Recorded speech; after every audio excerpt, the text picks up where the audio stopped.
नालंदा पर कुछ विवरण देना अति आवश्यक हो जाता है। हम जहाँ अवस्थित हैं, हमारे प्राचीन काल में जुगों जुगों पूर्व नालंदा विश्वविद्यालय हुआ करता था, जो हमारे विश्व का शिक्षा प्रदान का केंद्र हुआ करता था। उसके बाद आइएगा तो हमारे यहाँ महात्मा बुद्ध हुआ करते थे, जो कि शांति का प्रतीक माने जाते हैं। इसलिए हम नालंदा वासियों से आग्रह करेंगे कि बुद्ध से शिक्षा प्राप्त कर शांति का प्रतीक बने और अपने आप को समाज में ढालने का काम करें। अब दूसरी तरफ आते हैं पावापुरी, हमारे भगवान महावीर का एक स्थल है, जिसको हम लोग जल मंदिर कहते हैं। ये हमारा पहचान है, नालंदा जिला का एक पहचान है। अब महात्मा बुद्ध से संबंधित यदि आप राजगिरा पर्वत श्रृंखला गए होंगे तो आपके यहाँ एक शांति स्तूप मिलता है, जो हमारे देश को और विश्व को शांति का संदेश देता है। अब हम आगे आते हैं तो हमारे यहाँ एशिया महिला का विश्व एशिया कप हो रहा है, जो आज राजगीर में 11 नवंबर 2024 से प्रारंभ हो चुका है।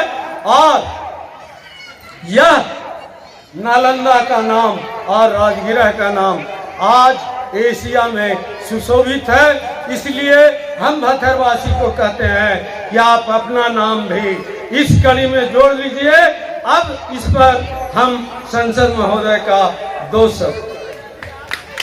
कथा में उपस्थित वृंदावन से चलकर आए बाबा कपिल महाराज जी, साथ में सभी आए हुए उनके अतिथिगण, भथर गांव के तमाम देवियों एवं सदनों और अगल बगल से आए हुए तमाम सम्मानित साथियों, इस मंच पर विराजमान इस पंचायत के माननीय मुखिया जी, सबसे पहले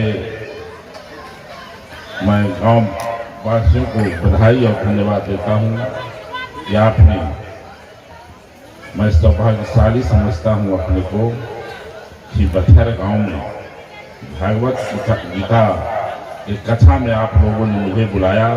इसके लिए मैं आप तमाम लोगों को बधाई देता हूं और धन्यवाद देता हूं। इस मौके पर मैं कोई भाषण नहीं देना चाहता, इतना मैं जरूर कहूँगा कि जहाँ भागवत और गीता लोग सुनते हैं, अगर थोड़ा सा उसका अमल कर जाए तो आपसी भाईचारा और जो मिल्लत है, इतना बड़ा सौगात है कि अगर आपके गांव में, आपके टोले में, आपके अगल और बगल आपसी भाईचारा रहे, तो मैं समझता हूँ इस गांव को विकास होने से, इस पंचायत को विकास होने से, नालंदा को विकास होने से कोई रोक नहीं सकता।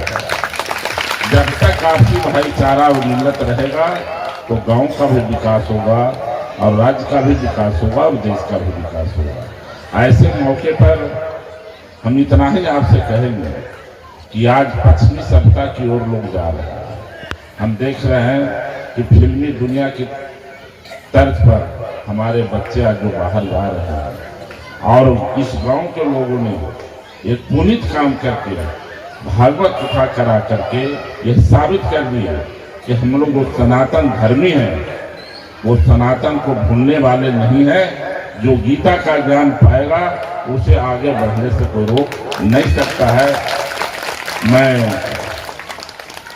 परमात्मा के रूप में, हम लोग सनातनी होते हैं, उन्हीं को मानते हैं जो ज्ञान हम लोग को देते हैं। नालंदा ज्ञान की भूमि रही है, पूरी दुनिया नालंदा को ज्ञान की भूमि से जानता है। हम लोग पार्लियामेंट में भी भाषण देते रहते हैं, और बुद्ध महावीर की धरती रहा है, मखदूम साहब की धरती रहा है। हम सबको प्रणाम करते हुए बाबा आपके बीच में जो आज प्रवचन करेंगे, हमें ही आपसे विनती और निवेदन करेंगे, उनके प्रवचन को सुनिए और अमल करिए, और अपने जीवन में अगर उतार देंगे तो आपको अच्छाई से कोई हटा नहीं सकता है। और मैं प्रार्थना करूँगा कि इस गांव में पूरे नालंदा वासियों को सुबुद्धि दे कि आप आगे बढ़िए, आपके बाल बच्चे आगे बढ़े, तरक्की करें, सबको ज्ञान दे। यही गीता का उपदेश है और गीता का उपदेश से बड़ा कोई उपदेश नहीं है। चाहे कोई भी बाइबल पढ़ लीजिए, कुरान पढ़ लीजिए, जो भी किताब पढ़ लें, गीता का ज्ञान से बड़ा कोई ज्ञान नहीं है। इसलिए गीता का सुनना ही सबसे बड़ी चीज है। आपके गांव में बाबा आ चुके हैं, कपिल बाबा का वचन सुनिए और अपने आप में अमल करिए। निश्चित रूप से आप आगे बढ़ेंगे, आपका गांव आगे बढ़ेगा। यही कहकर मैं अपनी बात को समाप्त करता हूं और आप लोगों ने मुझे बुलाया, इसके लिए जिंदगी भर आपका आभारी रहूंगा और जब भी मौका देंगे मैं जरूर आपके पास आऊंगा। बहुत बहुत धन्यवाद।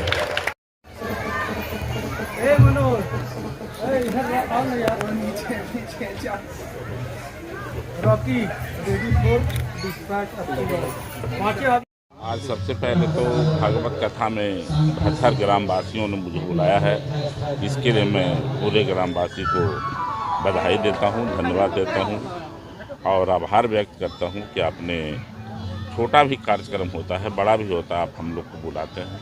इसके लिए पूरे ग्रामवासियों को बधाई और धन्यवाद देता हूं।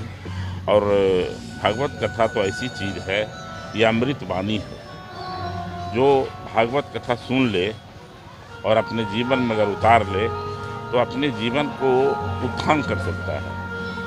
जीवन ही नहीं बल्कि अगल बगल के लोगों को भी आगे बढ़ा सकता है और भागवत कथा में अमृत बसता है। इसीलिए लोगों से हमने भी अपील किया है कि भागवत कथा सुनिए और उसको अपने जीवन में उतारिए। इससे बड़ा और कोई पुण्य का काम नहीं होगा। चाहते हैं कि देखो, हमारे भक्त से बड़ा भक्त का पैर पकड़ने वाला होता है। ग्राह ने गजराज के पैर पकड़े, इसीलिए सबसे पहले ग्राह का उद्धार किया। भगवान तो कहते हैं हम तो भक्तों के वशीभूत हैं। अहम भक्त पराधीनो ह्रस्वतंत्र इव ध्वजः। भगवान कहते हैं मैं तो भक्त के अधीन हूँ। भक्त मुझे जैसा चाहें, जैसा बनाना चाहें, वैसा ही मैं बन जाता हूँ। भगवान तो प्रेम के भूते हैं। प्रेमियों ने जब जब भगवान को जो भी बनाया, भगवान बन गए। कल आपने सुना प्रहलाद के लिए भगवान ने नरसिंह रूप धारण किया। ऐसा स्वरूप न आज तक किसी का हुआ था, न भविष्य में किसी का होगा। ऐसा स्वरूप भगवान ने धारण किया।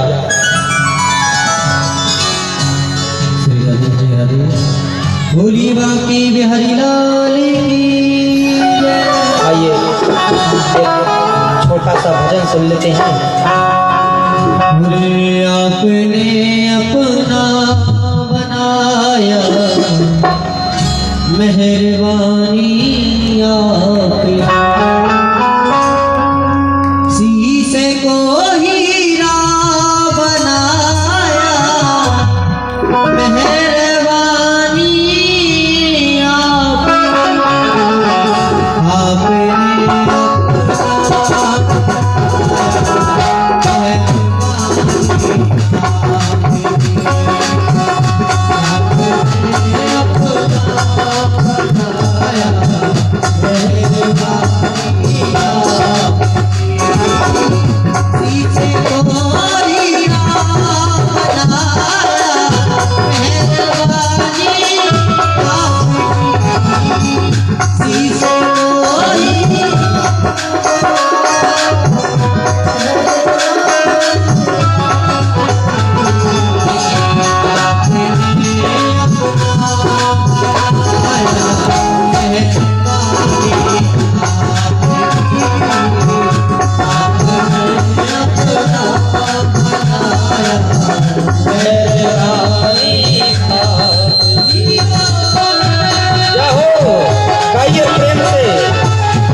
अपना बनाया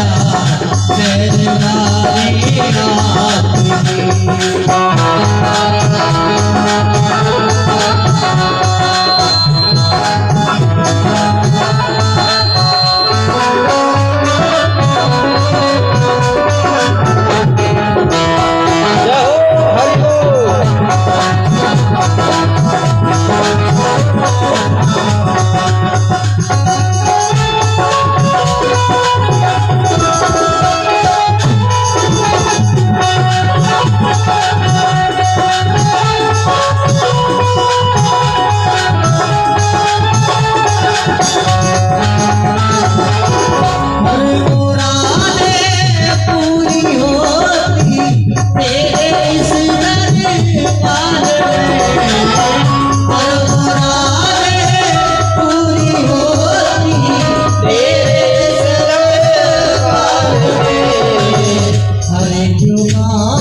ऐसे हैं जो सनातन धर्म के पीछे पड़े रहते हैं, सनातन धर्म को टारगेट करते रहते हैं। ऐसे बहुत से हैं, वो सभी इन्हीं दैत्यों की श्रेणी में आते हैं। न तो स्वयं शांति से बैठते हैं और न दूसरों को शांत रहने देते हैं। ऐसे ये दैत्य अमृत का कलश लेकर तो भाग गए, लेकिन आपस में ही छीना झपटी करते हैं। महम पूर्व, मैं पहले पीऊंगा। वो कहते मैं पहले पीऊंगा। बोले देखो, मैंने अमृत का कलश छीना है, इसीलिए सबसे पहले अमृत पर मेरा अधिकार है। दूसरा दैत्य कहता है अरे नहीं, हम सबसे अधिक बलशाली हैं, इसलिए अमृत पर हमारा अधिकार है। तीसरा कहता है तुम सबके सब मूर्ख हो, अरे हम ज्ञानवान हैं, लाओ अमृत हमें दो, पहले अधिकार हमारा है। सब अपने अपने अधिकार के लिए झगड़ने लगे। यहाँ देवता नारायण के पास पहुंचे। भगवान नारायण देवताओं का काम बनाने के लिए मोहिनी रूप बना लिए। बोले मोहिनी भगवान की। आज भगवान ने मोहिनी रूप धारण किया, सुंदर स्त्री का रूप बनाकर, और उन दैत्यों के मध्य पहुंच गए। दैत्यों ने जैसे ही देखा कि कोई सुंदर सी युवती हमारे सामने आई है, दैत्य उन्हीं को देखने लगे। देखिए, जो इसीलिए कहा जाता है कि हमें बहुत जल्दी ही ऐसे किसी पर विश्वास नहीं कर लेना चाहिए। यहाँ दैत्यों ने जैसे ही उन देवी को देखा, उनसे कहने लगे देवी तुम कौन हो, कहां से आई हो, कहां को जा रही हो। देवी बने भगवान नारायण ने कहा अरे आप ये बताओ कि यहाँ झगड़ क्यों रहे हो, यहाँ झगड़ा क्यों कर रहे हो। दैत्यों ने कहा देखो देवी, हमने समुद्र मंथन किया है, उस समुद्र मंथन से ये अमृत का कलश निकला हुआ है। बोले अच्छा, इसकी क्या विशेषता है? बोले इसकी विशेषता है कि जो भी इसे एक बार पान कर लेता है फिर उसकी कभी भी मृत्यु नहीं होती है। बोले अच्छा, तो तुम आपस में झगड़ क्यों रही हो? बोले हम ये कह रहे हैं कि पहले हम अमृत पान करेंगे, वो कहते हैं कि पहले हम अमृत पान करेंगे। सभी एक दूसरे से कहते हैं, इसीलिए हम लोगों में कोई निर्णय नहीं हो पा रहा है। आपसे हमारी प्रार्थना है, आप बहुत सुंदर हैं, आप हमें को अमृतपान करा दीजिए। यहाँ भगवान ने थोड़ा त्याग दिखाया। भगवान ने सोचा कहीं ऐसा ना हो दैत्य हमें पहचान जाए, तो थोड़ा त्याग दिखाया। बोले अरे, क्या तुम ऐसे राह चलते हुए किसी भी स्त्री पर भरोसा कर सकते हो? अभी तुम मुझे जानते नहीं, मैं कहाँ से आई हूँ, कौन हूँ, मेरा क्या नाम है, कहाँ को जा रही हूँ, और तुम ये अमृत का कलश हमें देने लगे। इतनी मेहनत से तुमने प्राप्त किया है। देखिए, जो विद्वान पुरुष होते हैं ना, वो ऐसे जल्दी ही स्त्रियों पर विश्वास नहीं करते। लेकिन ये तो दैत्य हैं। दैत्य उन्हीं को कहते हैं जो जल्दी ही कामासक्त हो जाएं, उन्हीं को दैत्य कहते हैं।